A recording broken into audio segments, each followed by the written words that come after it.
Hey, this is Doc Yates. I'm a naturopathic doctor, registered acupuncturist, and a kinesiologist, owner of the Yates Naturopathic Clinic, and the founder of the interactive health website, Able Health. And this is the Simply Health Podcast, a show for females where I work to simplify and demystify the secrets of achieving optimal health naturally, based on my own experience in working with thousands of female patients over the past 15 years of my clinical practice. Welcome to Simply Health. Hey, this is Doc Yates. Welcome to The Drive today for the Simply Health Podcast, brought to you by Able Health. And today we are talking about key strategies for optimizing your diet in perimenopause. So a lot of times when it comes to optimizing diet, it's not just people, when they come in and they say that, oh, I want to clean up my diet. Nobody's saying they want to clean up their diet just for the sake of their cleaning up their diet. It's because they want the benefits that come with that. Otherwise, they'd all be happy to eat crap. So what it really comes down to is that you want to optimize your weight, you want to feel better, you want to look better, you want to sleep better, you want to just have better energy overall. These are the reasons that people want to optimize their diet. And a lot of times by the time someone comes to see me and they're paying for my services, they've already tried a bunch of things. So someone would already come in and say, oh, I tried this for weight loss and it didn't work. Or I tried keto for weight loss and it didn't work. Or I tried paleo, or I tried low carb and it didn't work. And a lot of times when people are trying these different things, I'd say sometimes the internet is amazing for knowledge. Sometimes it can be a little bit dangerous because I have so many patients who are, 85% of the way there in terms of what they needed to do. And then that last 15% kind of threw them off enough that they weren't getting the results that they wanted. Therefore, they quit, and then they assumed, oh, this diet doesn't work. When in fact, the diet would have worked awesome if they had just made a few little tweaks. So I want to talk about, rather than a specific diet, some dietary concepts for perimenopause. And in terms of just for adults' general health, these are things that you'd want to consider. Because they can play a big role with your health and with your hormones. So let's dive into it.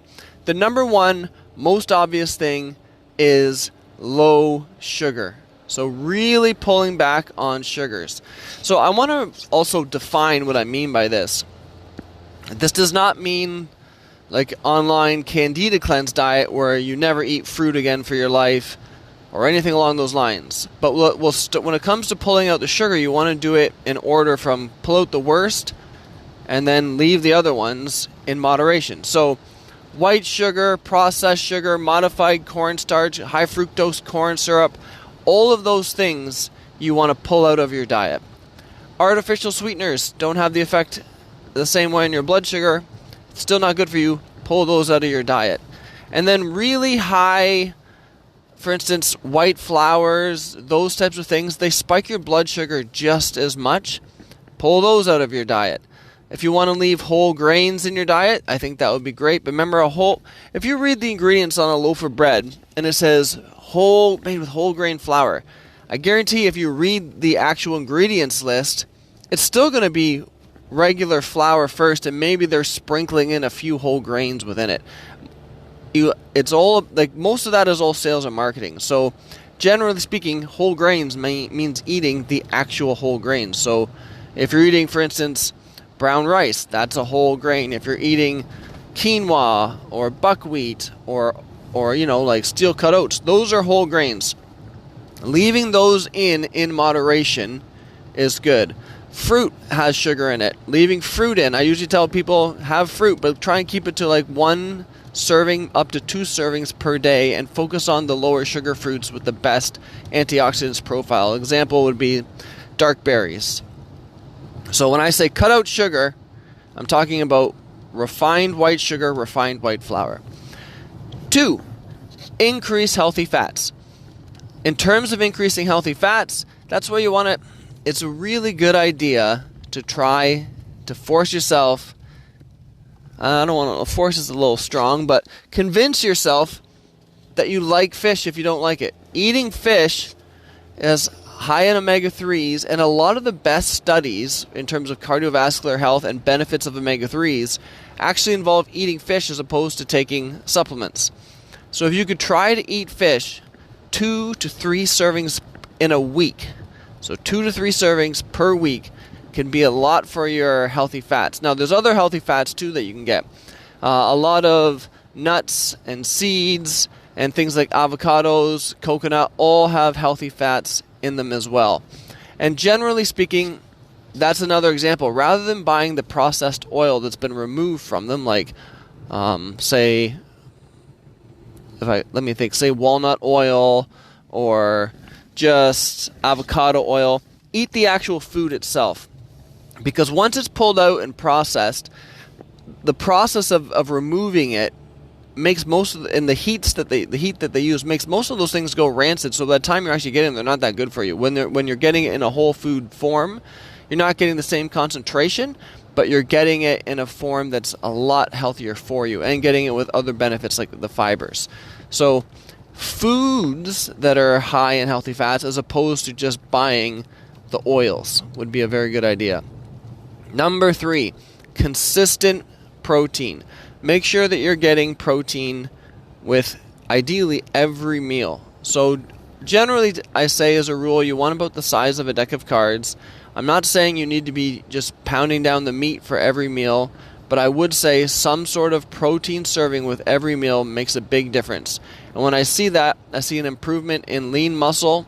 I see the weight still come off, and people feel good and they can maintain their weight without losing strength and getting that kind of that deficient look where it's like you can tell that they're losing muscle. When they're losing weight, they're losing muscle mass. So if you maintain protein with each meal, that will prevent that. It's also beyond the effect on your muscles. It plays a big effect with your neurotransmitters as well, for your brain, for your mood. So again, I'm not talking about a massive high protein diet where you're just eating like 16-ounce steaks 3 times a day. But I'm talking about having some sort of protein with breakfast, lunch, and supper. Okay. Number 4. If you really want to fine-tune things, anything you can do from an anti-inflammatory standpoint to improve longevity, reduce inflammation, is a good idea.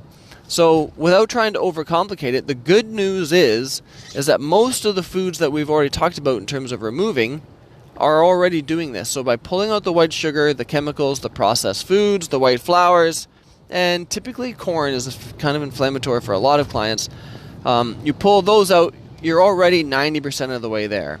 There's a few people, if that's not enough and they're still dealing with any type of joint pain, stiffness, arthritis, anything along those lines from an inflammatory concept, consider the nightshade vegetables. Specifically, I see peppers, and I don't mean like black pepper or cayenne pepper or those spices, but specifically sweet peppers, bell peppers, and tomatoes. I find those come up regardless of any type of food sensitivity testing or anything along those lines. I find that when most of the cases, if cutting out those other foods are not enough, the peppers and tomatoes finishes it off.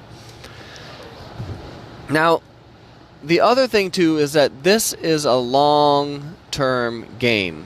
It's like investing in your health is just like investing with your finances. It is you got to play the long game, which means if you're too robotic on it the entire time, you will fall off the wagon and then probably not get back on. So I really encourage people to do their best with what I call the 80-20 rule, and this applies to many things in life, but from a diet standpoint, what it means is that Monday to Friday, you really, really, really want to nail these dietary habits. On the weekends, if you're having a cheat, go ahead. But every time you have a cheat, pay close attention to how you feel the next day. And if you really overindulge with your cheat, you will notice that you don't feel as good the next day, which means that each time you cheat, you probably won't cheat as much. And because you're realizing you're not rewarding yourself, you're actually feeling like crap. So when you do this diet Monday to Friday, you'll notice that by Friday, you're feeling really good. And then when you're cheating a lot on the weekends, you're not going to feel as great. So then you can figure out, okay, what cheats are actually reasonable, and I'm going to do it. But still adding some cheat days I find really good, because when people don't do that, it's like the all or nothing approach. They're on it and they're doing great for a month, and then all of a sudden they're off, and then they're off it for 6 months, which is way worse. So I'd rather have you eat this way Monday to Friday. Generally speaking too, if you can make the rule that when you're eating in your own home, you're following these guidelines as well. It's not as difficult to follow these guidelines when you're cooking for yourself, when you're buying food for yourself. But as opposed to, say, for instance, for myself, if I'm going to my parents' house and they make something, then I'm probably going to eat it. I'm not going to say, oh, you have to conform and make these things specifically for me, because I don't get any strong reactions. I know there's cases where that's not true, like cases with severe autoimmune conditions. If they slip up on their diet and they can literally be in pain for months after that, it makes sense no matter where you go, you better be bringing your own food. But for overall general health, 80-20 rule. So which means Monday to Friday, when you're making your own food, stick to that diet. So sometimes people are hearing this and like, you know what? I don't even do diets. I don't like the concept of diets. I think diets are wrong, or I don't think diets work. And the thing is, well, you're wrong, because whatever you are eating, that is your diet. And all I'm talking about is changing what you're eating from something, where you're not getting the benefits you want to something where you are getting the benefits you want. Even if you're eating what's called the SAD diet, which is the standard American diet, even if you're living off of French fries and hamburgers and fast food, that is your diet. So whether you believe in it or not, you're already doing it. I'm suggesting that you take that diet and you switch it so that you actually feel better, because your energy will be better, your sleep will be better, you're going to feel more loose, your recovery from exercise will be better, your focus, all of those things will be better. Diet would be the foundation for that. The other issue, as I was like, well, I don't have the willpower to do this. And that is a very good point. Change is hard. But if you can really, if you could just do it long enough that you experience the benefit, then it's going to be always in the back of your head. I remember how much better I felt when I was doing this. I remember how much better concentration and energy I had when I was doing this. So what you want to do when you're first starting these types of changes is focus on the things that require less willpower. For instance, if there's a bag of cookies in front of you, it takes a lot of willpower not to eat it. But when you're at the store, it doesn't take as much willpower not to buy it. So the big thing is, initially, don't buy it. And then discourage, if for instance, your spouse is buying it, ask them if they really want you to feel better, and if they actually, chances are they want to feel better too. Just discuss it as a family. Don't buy it. Then it's not as difficult to not eat it when it's not in your house. The other thing that I said is build things into routine. So if you can focus on the Monday to Friday routine, it's not going to be as difficult and hard on your willpower to get started, because it's not like you're just going to be sitting there like staring at the fridge. You got your work week to deal with. You have your job to deal with. These things are going to keep you distracted, so you don't have to worry about it as much. And then the next thing is compound your habits.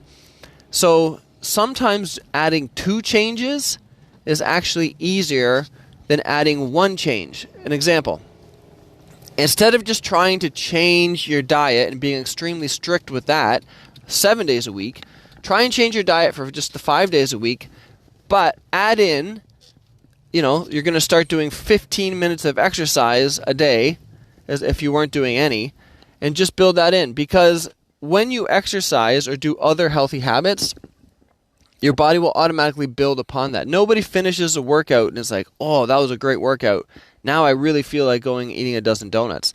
It just doesn't work that way. So one healthy habit can compound onto another, but you want to start with each of them small. Because again, it's one of those things where the number of times I've had people for New Year's resolutions and they're coming in and like, oh, well, I'm going to start going from 0 to now training for a marathon, and I'm going to start running 5K every day, and I'm going to live off of just salad and broccoli and chicken. Chances of you maintaining that is, I hate to say it, it's not that great. But if you started with a whole bunch of small things and you did that long enough that you could then see the benefits, it's going to make it easy. Like to do a 15-minute workout, and once you're in the middle of that workout, to be like, you know what, I've got some extra energy and I have a little extra time today. Instead of 15 minutes, I'm going to go for 25 minutes. Those little changes and those little gains are what's going to get you to the next step.